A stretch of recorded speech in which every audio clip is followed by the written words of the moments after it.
We got a new little series going on, Monday's Medicine, which is something I used to do a couple years ago, but I would do it on Sundays. It was called Sacred Sundays or Sunday's Medicine, where I would basically just reflect on my week or whatever was coming up for me that I felt like was medicine. It was helping me heal. And I wanted to bring it back because every Monday I hold a meditation space. It's a women's-centered space. We meet every Monday at 5 a.m. where we meditate. We move in the direction of wherever the moon is because Mondays are ruled by the moon, and so we are naturally more intuitive, more inward, and more focused on our internal world. And so I like to focus the energy on wherever the moon is, which today the moon is in Capricorn, which is why we're kind of talking about emotional neglect today. And so we'll get into week. I'm holding a abundance workshop. It's going to be Thursday. It's going to be a group regression. If you are new to my channel or new to my work, I do a lot of subconscious reprogramming and regressions. What that is I basically guide and walk women into a deeper hypnotic state, also known as like their theta state. And so what it does is it allows you to recall memories that are stored within your subconscious that serve as blocks or self-sabotaging behaviors. And so this regression workshop is going to be centered around abundance and receiving. And so it's not just abundance in terms of money, but how we receive love, how we receive support, consideration, comfort, all of the things, rest. It was a couple more on the lists, but basically you're receiving beliefs and programming. And so I'm really excited about that because when I planned this workshop, I did not take in consideration the astrology, but there's something about Monday's meditation and the way that my devotional practices work out that they are just naturally aligned with astrology. Because I also look this morning, because every Monday I kind of look at the astrology, one, to prepare for Monday's meditation, but also just to kind of know the energy for the week. So that helps me with my own personal practices of coming home to myself. And this week is a Jupiter Kazemi with the sun. So Kazemis is where a planet meets up with the sun, I believe.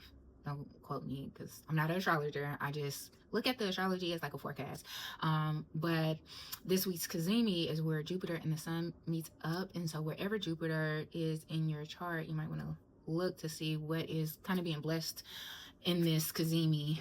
But I thought it was perfect timing for us to be working on our abundance blocks because it will also just be coming up for us. Last month's regression workshop was in regards to our inner child, and it was right on time for the Mercury retrograde. We did it like a week or two before Mercury retrograde, so right at the beginning of the shadow period. And I just feel like chef's kiss. It was perfect with what came up for me personally in Mercury retrograde. And in that way, I think it just all aligns in that way of like kind of aligning to the stars and what is already energetic. That's something that you're interested in. There's still spaces available. You can register on my website, which will be in the description. So the moon is currently in Capricorn, which Capricorn gives very much so like fatherly energy, is more so like foundation of what is our structure. And when we think about our emotions and how we create boundaries, the boundary really is for us. We have to be the protector and the safety measure of ourselves. And so a lot of times we want to put that off on other people, but it's up to us. And what this really highlighted this week in our discussion was emotional neglect, because I think you can't really enforce boundaries for others or yourself if your foundation is underdeveloped. And that's something a lot of women who are the caretakers, the capable ones, the strong friend, the one who is typically the responder in relationships, as in, you know, somebody else has something going on and they rush in to help, they rush in to support because, you know, they love you, but they don't know necessarily how to love themselves. And I think that is one of the things that we as women really struggle with, because we naturally want to be loving and supportive and all the things, but we also neglect ourselves in that process. And I think we learn self-neglect from childhood, that if as a child we were emotionally neglected, we never learned the practice of regulating ourselves. And so we try to regulate our environment to create the safety. But the problem with that is you're always going to surround yourself with people who need you. And so they are going to be reliant on you regulating them. And so what does that mean for you? It means that you have still not worked on your own abandonment. And I think about it as like if you looked at your emotional foundation, your inner home, as much as I talk about coming home to yourself, what that is what I'm referring to, that like we all have a emotional baseline internally. And if we experience emotional neglect, most of us never had that foundation of a home to begin with. And so even in adulthood, we still don't have it, because more than likely, if you experience that, like I said, you are looking outward. And so think of a child waiting for their parent at school to pick them up. They're going to be waiting there for someone to come pick them up, save them. Sorry, I'm gonna let the car go by. They're going to be waiting for somebody to come pick them up, to save them, to give them some sense of direction and comfort, to let them know that they are not alone.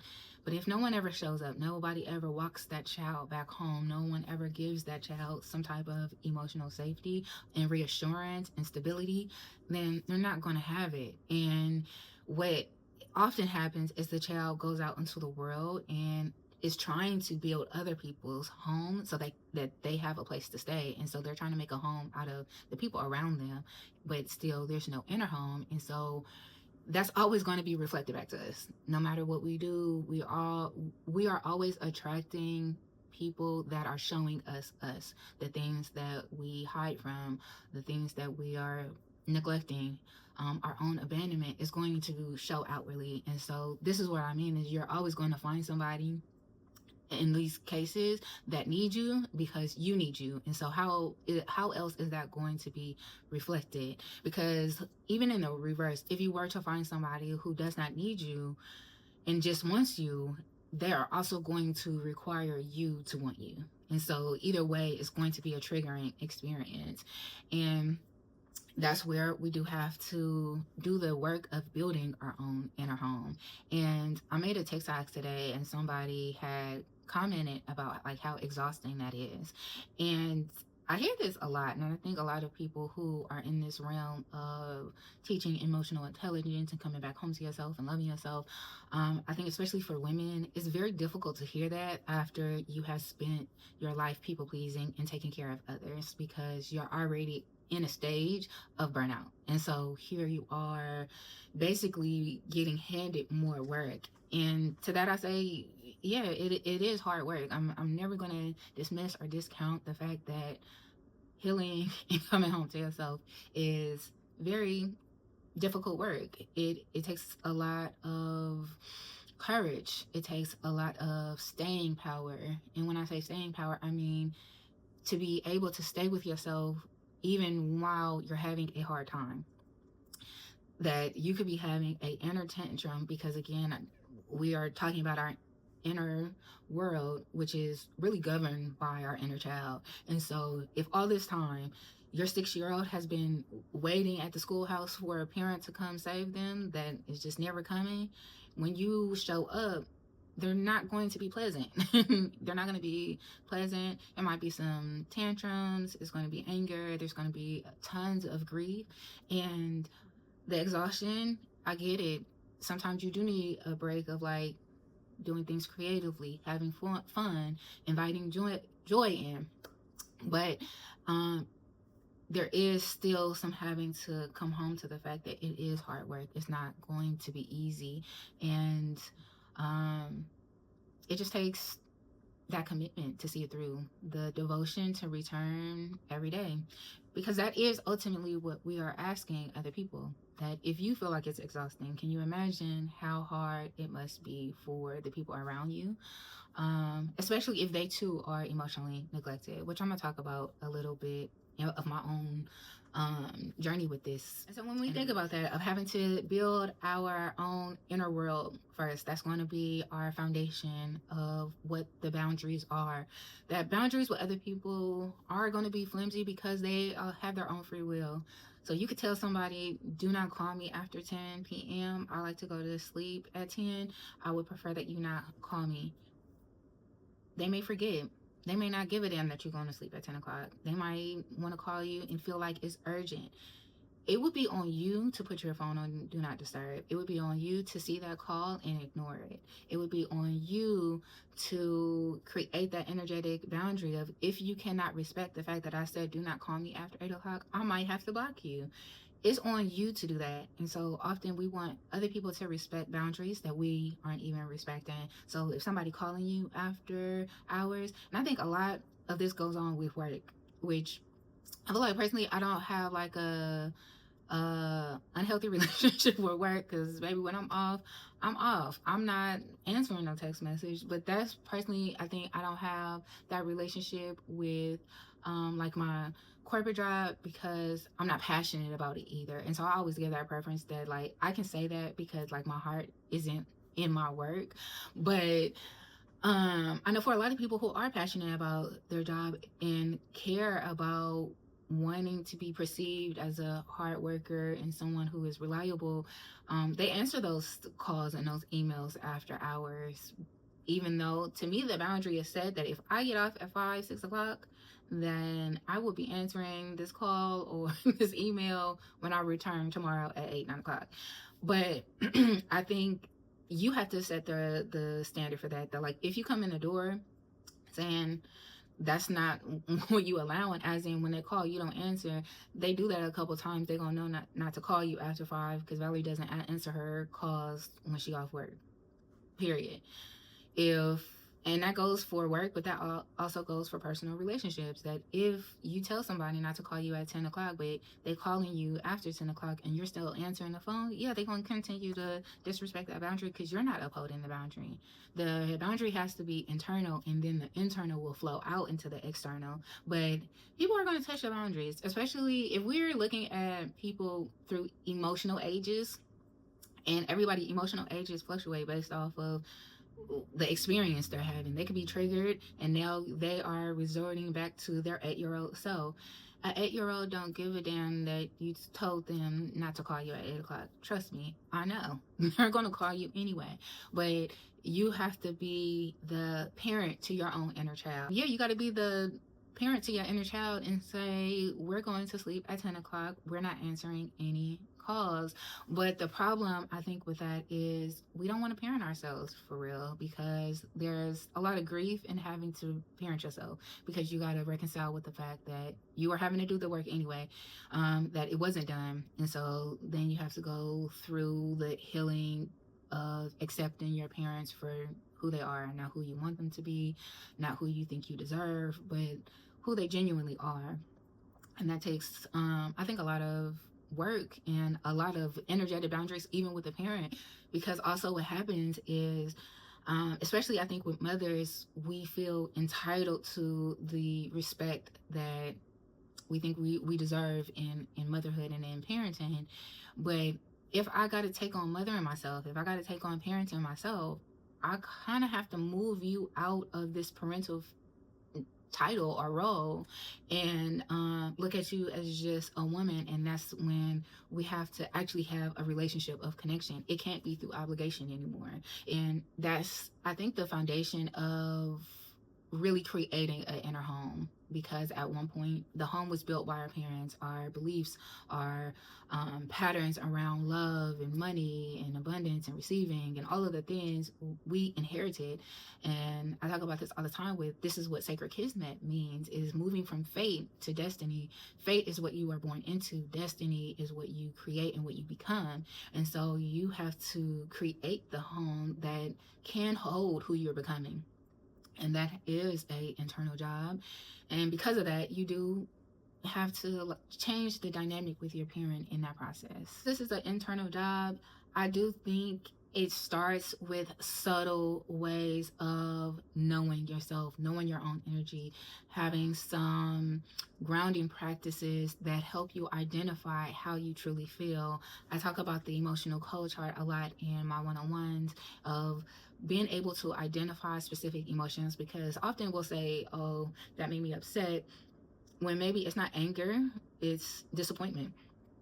It might be grief, but anger or disappointment is associated with anger, because you can process anger, you can't necessarily process disappointment or grief. And so you're going to reach for the emotion that makes sense to you. You're going to reach for the emotion that your body can handle.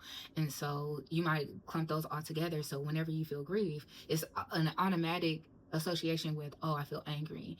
But with the emotional code chart, it kind of helps you identify exactly how you feel and be able to feel it in your body. Another practice is just doing daily check-ins of how do I feel in my body, what is my energy like, doing practices of solidifying your energetic boundaries around your aura. Like today's meditation, I walked the ladies through a protective shield of your aura, which our aura is 6 feet all around us. And so if you picture, let's say like a globe or a layer of protection around your energetic field, that helps strengthen that boundary even externally. So if you begin to do that on a weekly basis, like every Monday, every Sunday, you solidify your energy field. And also you can visualize you clearing the energy of seeing like rain come into your energy field and clearing any density, any stagnant emotions, allowing water to flow them through, is a good practice. But being able to check in with yourself, moments of stillness, because I think that's important too, of really slowing down so that you have enough time for your body and your mind to process when you are energetically breaking your own boundaries. Because in order to break your energetic field, it's like you almost have to come out of your internal home and come into somebody else's. And when you start to do the energetics of this, you can literally feel your body rejecting it. And so by having these practices that help you solidify and identify how you feel, I think are really good as simple ways that you don't have to go into like, I got to be disciplined, I got to say no to every little thing, because I also think sometimes that could be hindering. And that was another point that I had spoke about this morning, was sometimes no isn't the immediate answer. And I know like that's the thing people talk about, is like no is a complete sentence, and learning how to tell people no, which I do think is necessary, so I'm not minimizing it at all. But what if it is something you desire? What if it is something that would be fulfilling to you, and that you are kind of blocking your heart off of receiving and being in connection with people out of this, I'm learning how to stop people pleasing and how to stop abandoning myself and totally shutting everything down. Instead, I think it's a good practice to tell people, let me sit with this. Can I get back to you? Let me check and give me a minute. Let me have enough time and space to sit with, is this what I want? Because I do think when we are in relationship with people that we have a shared desire, it does make the connection grow. It does help the relationship flourish. That if you want to do something, I want to do something, and we're just doing it together, we're just allowed to share in each other's experience. I love that. I think about that with sex, is that like, I want pleasure and I want that person to have their own pleasure. And so in that, whoever I have that type of sexual exchange with, do I want to share pleasure with this person? Not so much do I want to be in a relationship with this person. Do I want some type of commitment? Do I want to share pleasure with this person? Now, when I think about what is pleasurable and the boundaries I have around pleasure for myself, that would immediately think, is this person a safe place for me to even share my pleasure? Would they take the experience for me? Would I feel safe enough for me to even experience pleasure with this person? And so when you think about, I'm just sharing the experience with this person, that helps you identify, is this a desire of mine? Take them out of the equation. Is this something I want? But I think a lot of times we don't say no, or we are kind of finicky on our boundaries because we're not even thinking about that. We're not even giving ourselves enough time to respond instead of react. And I think react is out of habit, or even out of people pleasing, and like, I don't want that person to be disappointed. And I do think it takes some like internal work of being able to identify, is this something I want? And being able to catch yourself in the process of like, oh, I'm about to react, let me slow down. But I do think saying no immediately can rob you of your own pleasure and your own connection, love, and support as well. And that's where discipline versus devotion I think has to come in. That discipline will say we're learning new boundaries, we're learning how to say no, we're learning how to be self sustaining and self-discipline, and so we must tell people no, I must go into isolation.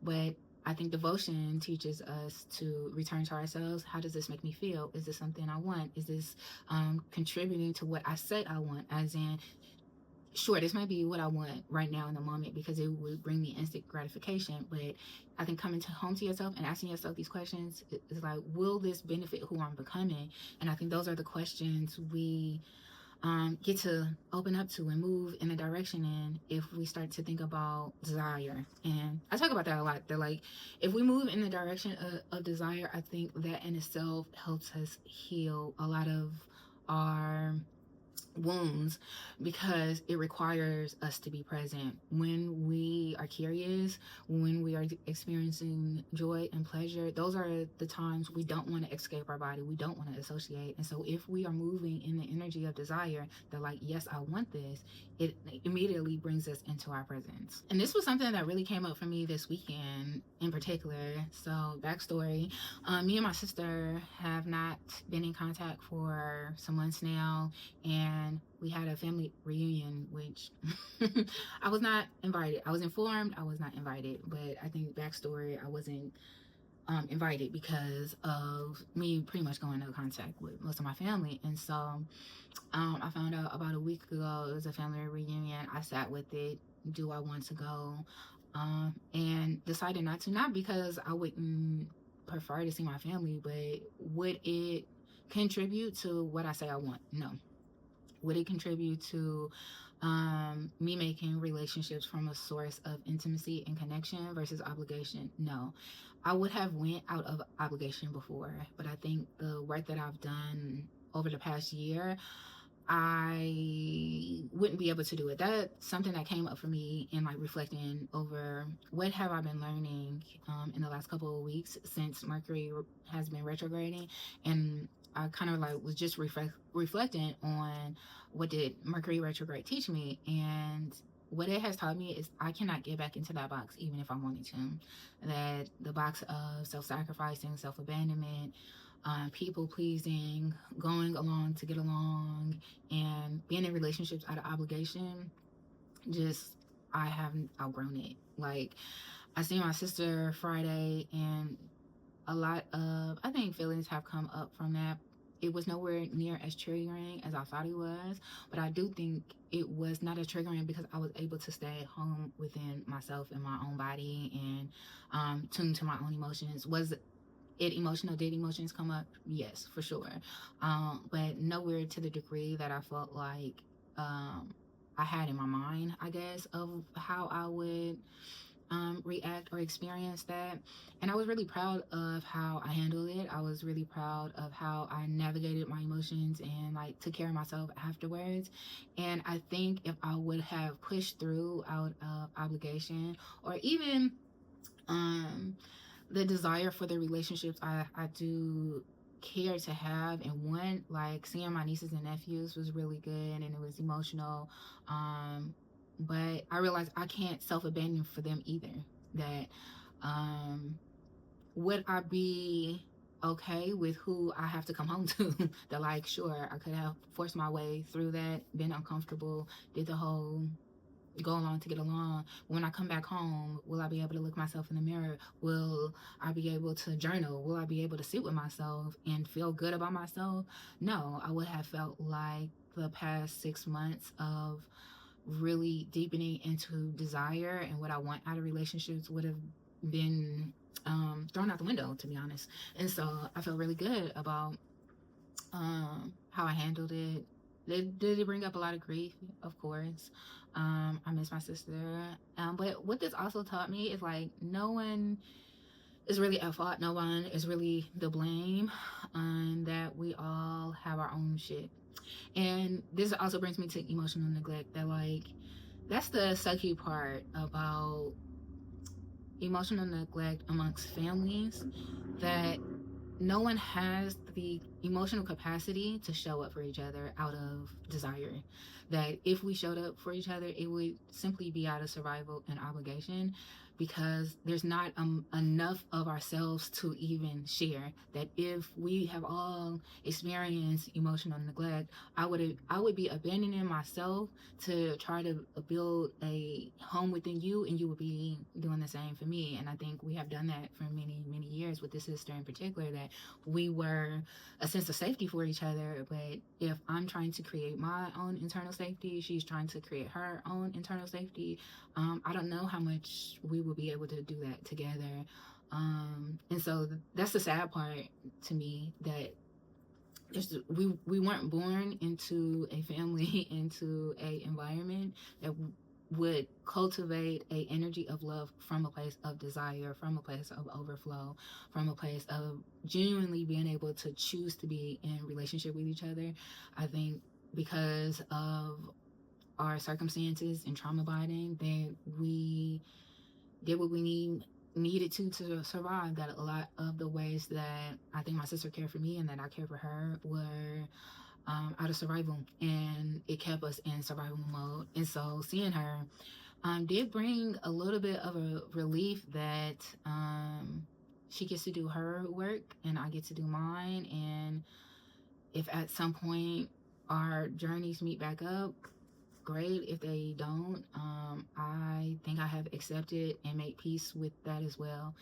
And in that way, I feel like I was really proud of myself for how this weekend went altogether. This concept of having to build your home is why I don't teach more so mindset of like affirmations of like, you just gotta love yourself, you just gotta choose yourself, you just gotta come home to yourself, because it's easier said than done. And that those things are, just a surface level, I think, idea or practice that, like, I try to teach practice. I try to teach relationship. I try to teach that this is not a overnight thing. This is not something that is going to be a quick fix. This is going to be a slow burn relationship that you are going to have to choose to be curious about yourself, be curious about what feels good to you. If you were building a home, you would build it according to what you want, what would be most beneficial, what would bring you comfort, what would be beautiful to you. And in the same way, we have to think about our internal world, that it takes time to get to know that. Because if we have experienced emotional neglect, a lot of the ways that we know safety are unhealthy. It doesn't really give us any sort of safety. And so we have to learn safety before we can build the alarm system, because we don't even know what we need a lock on just yet.